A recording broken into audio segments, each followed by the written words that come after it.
Hi, welcome to this short mini lesson on in-text citation. We'll be using information from The Outsiders by S.E. Hinton.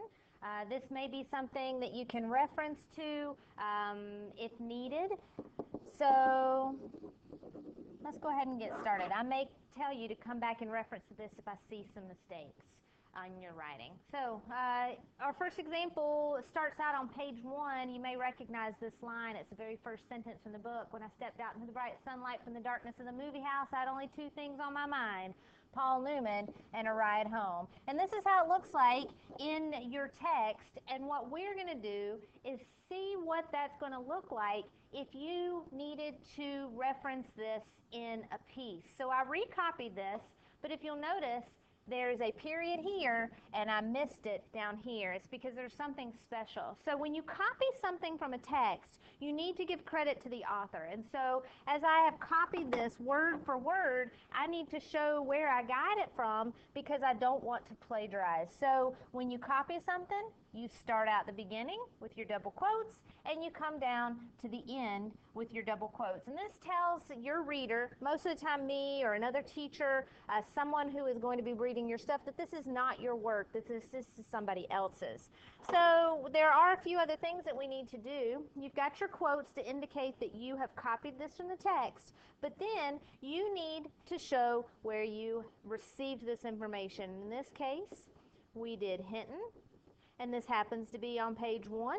And so you've indicated that here. Now, everybody who knows this code, this way of looking at things, knows that this is the author's last name and that this is the page number. Notice that is all there is. There is not a page. There is not PG. That's a movie rating. There is not a P. None of these things are listed there. It's simply the last name and the page number.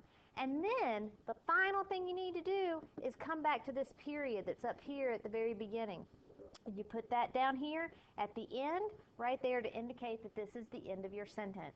So this is your first simple, straightforward way of indicating that, hey, I copied this sentence from this author and I got it off of this page number. Many times people forget that period at the end, so don't forget to do that.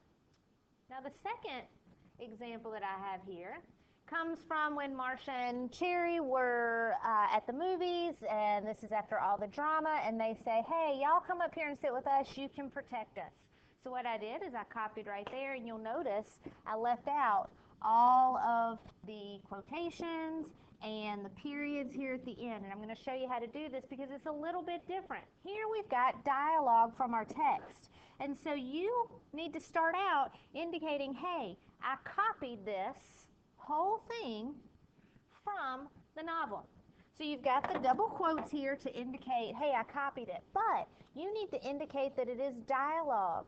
So you're going to start out with your double quote, and then you're going to put a single quote here. So you've got your single quote to indicate, hey, I copied, but it is dialogue, so this is your copy. This indicates that you have dialogue. There's your dialogue. Here's the thing that's copied. Now remember, you have to give credit to where you receive this information. So you come out the end, you put the author's last name, and this happens to fall on page 25. Put your in parentheses, and again, you have to put that period down here, and so you have a period at the end. Notice that I did not include a PG or a page number, or it's just people who speak this code know what you mean when you do this. So let's look at our next example. Here we go. This is Pony Boy saying, hey, okay. I said nonchalantly, like, I don't care, whatever. Sure, I'm cool, I can do that. Might as well. But you'll notice that here we have dialogue, then we have non-dialogue, and then we have dialogue again. And so there's a special way that you would indicate that for a reader if you needed this. So let's start out at the very beginning with your double quotes, because this, of course, indicates that you have copied that entire line from the text. And then we need to indicate that we have some dialogue. So I'm going to put my single quote here to indicate that, oh, okay, this is my information, my dialogue. And then I'm going to put another single quote here because this part right here is your dialogue. Then this is not. This is just, you know, what the readers incorporate to let you know how this okay was being said. Then I want to indicate we're back in dialogue, so single quote, and back in dialogue, single quote, and notice we have that end quote with the double quotes here to indicate we are finished copying. But look, everything else remained the same. We have our comma here, we have our comma here, and then here, of course, is our period. This follows our traditional, the way we've done the last two slides, but I've run out of room here, so I'm going to come under here and put Hinton. This also comes from page 25, and don't forget that period. That period right here needs to indicate the end of your sentence right there. So you can see how that is created. Let's move on to another example. Again, you can use this as a reference tool if you ever have problems. Here, of course, is that famous line, "Need a haircut, Grisa?" And we've got this coming off of page 5. We'll, of course, have our the guys coming to beat up Pony, and this is one of the lines. It'll be repeated throughout the entire piece.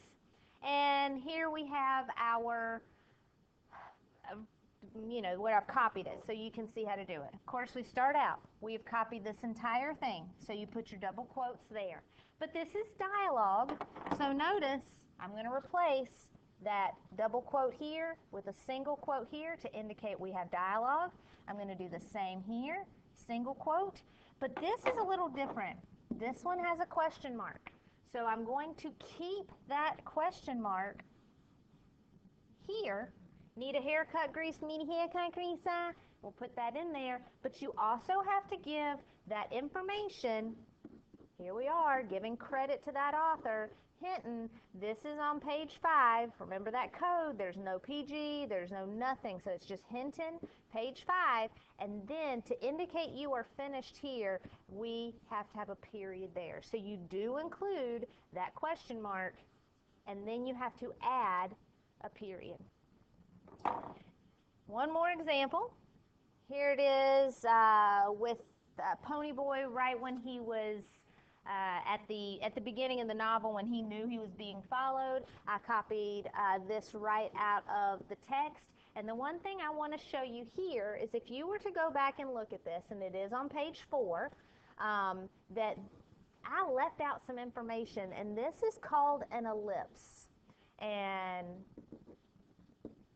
this ellipse indicates to the reader, in many cases it's going to be me, but any reader that you have left out some information there. So the sentence actually says, "I was sweating something fierce," and then I left out some extra information in there, and I'll see if I can find that for you and read it. It says, "I was sweating something fierce, although I was cold. I could feel my palms getting clammy and the perspiration running down my back." And then I picked back up here.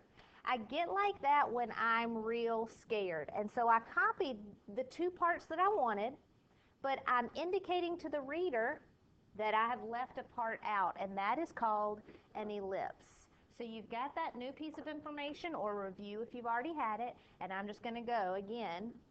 There's your double quotes, because we have copied directly. There is no dialogue here. Our ellipse is still intact, and then you have Hinton, and this came from page 4, in parentheses, and you need to add that period, so that goes right there.